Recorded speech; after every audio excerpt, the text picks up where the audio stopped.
अक्सर देखते हैं कि बच्चे मॉल में जाते हैं, जब पब्लिक प्लेस में जाते हैं, तो वहाँ पर क्या करते हैं कि कोई चीज़ उनको लेनी है, टॉय लेना है या कोई खाने-पीने की इस तरह की चीज़ लेनी है कि पेरेंट उस समय उसको लेने नहीं देना चाहते कि वो चीज़ जो है वो ना ले। तो लेकिन बच्चा जो क्या करता है, ज़मीन पर लेट जाता है, पैर पटकता है, रोता है और क्या चिल्लाता है कि सारा माहौल इकट्ठा सब लोग एक उसकी तरफ अपना ध्यान आकर्षित करता है।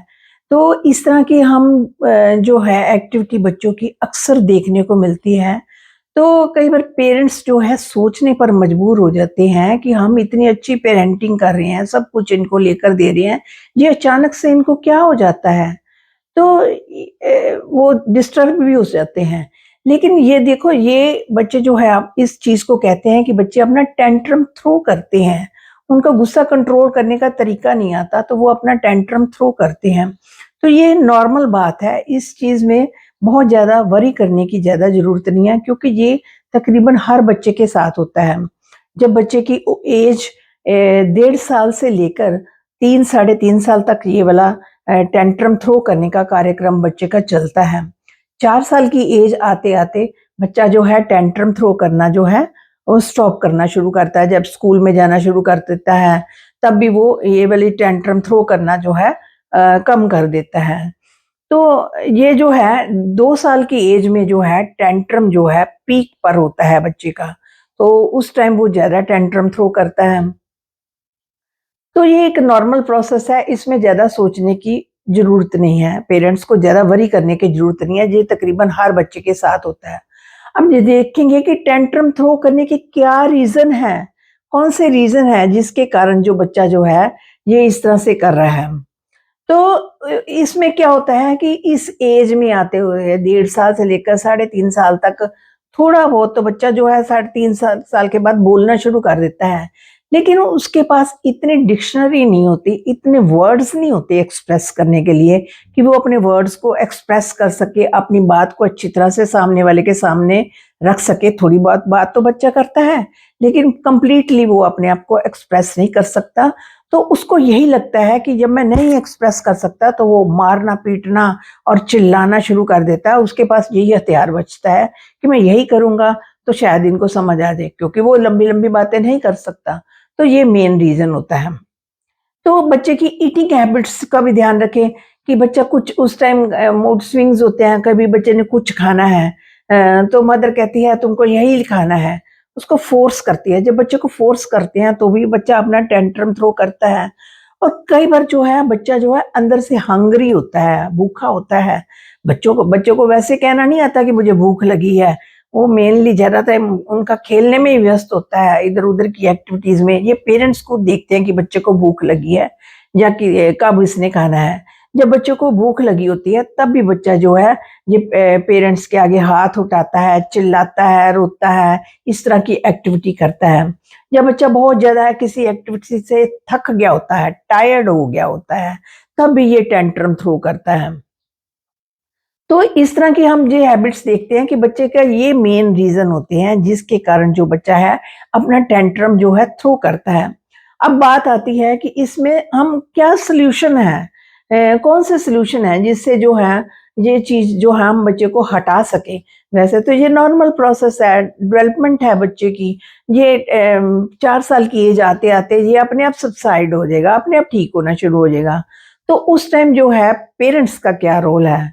क्योंकि पेरेंट्स ही मोस्टली बच्चे के साथ होते हैं तो पेरेंट्स को उस समय हमेशा पीसफुल रहना चाहिए, stay peacefully and speak politely. हमेशा उस टाइम जो है बिल्कुल जब बच्चा टेंट्रम थ्रो करे तो उस टाइम पेरेंट्स बिल्कुल चुप हो जाए, कोई बात ना करें, बिल्कुल शांत हो जाए, रिलैक्स हो जाए। बच्चे को अगर 2-4 मिनट रोना है, चिल्लाना है तो गिव हिम टाइम। और अगर बात भी करनी है ना आपको तो बड़ी पोलाइटली से बात करें, बिल्कुल शांति से। क्योंकि उस टाइम बच्चे का जो ब्रेन है ना वो आपकी कोई बात समझने में सक्षम नहीं होता। आप जो भी बात कहेंगे उसको समझ नहीं आएगी, वो और टेंट्रम थ्रो करेगा। इसलिए बेटर है कि उस टाइम जो है आप बिल्कुल पीसफुल रहे हों और उस टाइम कोई रीजनिंग ना करें कि आप ऐसा क्यों कर रहे हो, क्या हुआ है, ये क्यों, क्या जो है, ये नहीं करने उस टाइम। क्योंकि बच्चा इससे और इरिटेट होगा और ऐसा करेगा। इसलिए उस टाइम तो कोई भी इस तरह के क्वेश्चन बच्चे को नहीं करने, क्योंकि ये अब पेरेंट्स को ये समझना चाहिए कि this is the normal process. और एक जो है कि बच्चे को टाइम आउट दे, ये इसमें एक बड़ा इसमें बड़ा अच्छा रोल है टाइम आउट का। घर में जब भी बच्चा टेंट्रम थ्रो करे ना, तो एक कोना बच्चे का सिलेक्ट कर दे, जो सबसे बोरिंग कोना हो। बच्चे को बोलो जब भी आपको गुस्सा आए ना, तो इस जगह पर जाकर बैठ जाना है। वहाँ पर चुपचाप आप उस रूम में ना मत बैठे उसके साथ, उसको अकेला छोड़ दो उस टाइम। 3-4 मिनट उसको बिल्कुल 4 या मैक्सिमम 5 मिनट छोड़ दो। वैसे तो कहते हैं 1 साल के लिए 1 मिनट माना जाता है। फिर भी 3-4 मिनट उसके लिए दे दो उसको कि उसने रोना है या चिल्लाना है या जिद करनी है, तो उस जगह पर वो कोशिश करे उस जगह से हिले ना, उसी जगह पर बैठकर अपना गुस्सा जो है वहाँ शांत करके आए। फिर जब बच्चा बाहर आए, तब उससे प्यार से हग करें, उसकी पीठ सहलाएँ कि क्या बात है, हमें पता है तुम पेन में हो। तो बच्चे को तब पूछें कि क्या बात है, क्योंकि उस टाइम अगर पूछेंगे तो बच्चा कोई जवाब नहीं देगा और ज़्यादा ऊँची आवाज़ में टेंट्रम थ्रो करेगा। इसलिए जो है बाद में बात करें। और जब आप स्टोरी सुनाते हैं ना, ये स्टोरी का टाइम तो दी बेस्ट टाइम माना जाता है। स्टोरी के टाइम में बच्चा जो है कई बार अपने मन की बात जो है आपके सामने लाता है, उसको क्या प्रॉब्लम है। और पेरेंट्स कई बार क्या होता है कि बच्चा मॉल में गया या बाहर गया, इतनी जिद की कि मुझे आइसक्रीम ही खानी है, मुझे यही चीज़ खानी है। तो पेरेंट्स थक-हार, बच्चे का गला खराब है, पेरेंट्स नहीं देना चाहते, लेकिन थक-हार कर क्या कहते हैं कि दे देते हैं। घर जाकर फिर उसको गरारे करा देंगे या कुछ करा देंगे। तो अभी तो ये जिद से तो छूटे। तो यहीं पर गलती होती है। उस टाइम बच्चे की जिद को बिल्कुल ना पूरा किया जाए। जो चीज़ बच्चे के लिए अच्छी नहीं है, बच्चा उस चीज़ के लिए जिद कर रहा है, तो उसको पूरा बिल्कुल ही ना करें। क्योंकि एक बार आपने पूरा कर दिया, तो बच्चे को पता चल जाएगा कि इस चीज़ को इसी तरह से पूरा करवाना है इनसे। दूसरी बार नेक्स्ट टाइम वो और डबल टेंट्रम थ्रो करेगा। इसलिए इस तरह की जिद बच्चे की पूरी ना करें।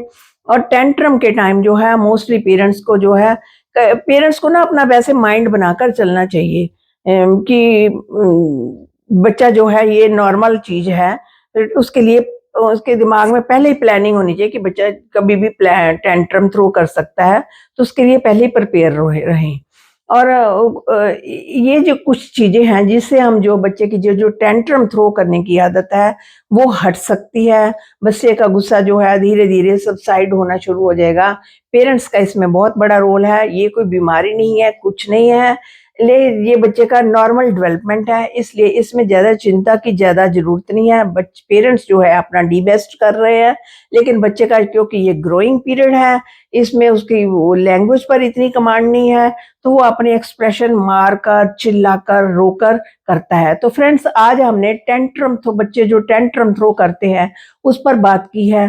तो आई होप आप सबको इस चीज़ की काफ़ी समझ आ गई होगी। और जो जिन बच्चों के पेरेंट्स को नहीं समझ आती कि बच्चे ऐसा क्यों करते